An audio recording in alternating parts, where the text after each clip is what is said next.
قال للثنائي الشيعي من الاخر بخي ما نحن ميتين نحن مسلمين رقبتنا من 40 سنة لإلكم.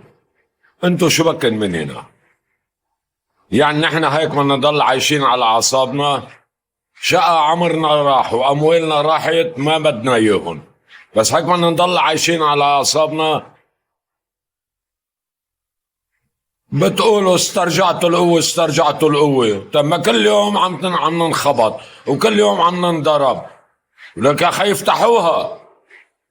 يعني انتوا فتحتوا جبهة اسنادا لغزة وما بتفتحوا جبهة اسنادا لأهلكم ولشعبكم ولبيئتكم؟ كيف هيك؟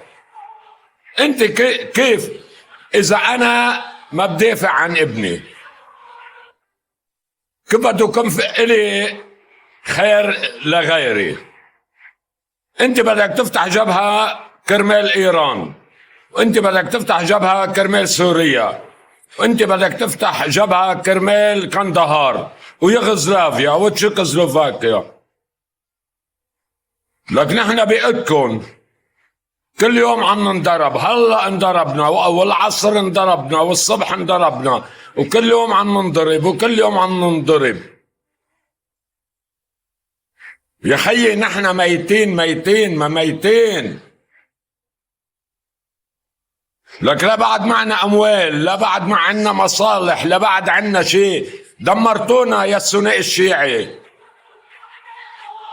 انا على طول بدافع عنكم، بس هلا ما بدي دافع عنكم. قولوا لي شو بكن انتو شو بكن؟ عشو خوفانين؟ انت بقى ساندت غزة يا خي، ساندني انا بجنوب لبنان. خي ساندني لإلي انا بجنوب لبنان، ساند اولادي، ساند ولاد ضيعتي، ساند جنوب. كل دقيقة بتطلع المسيرة فوق راسي، كل شوي بيضرب الحرب حدي. شو بكون؟ جديين بكن تقاتلوا؟ افتحوها. ما ميتين افتحوها. بتقلي استعدت القوة يا خي، استعدت القوة وقوي، افتح المعركة، خلصونا من ربكم. لا حول ولا قوة إلا بالله. فينا شوية عقل؟ ما عادش فينا عقل، طيرتوا لنا عقل يا الثنائي الشيعي.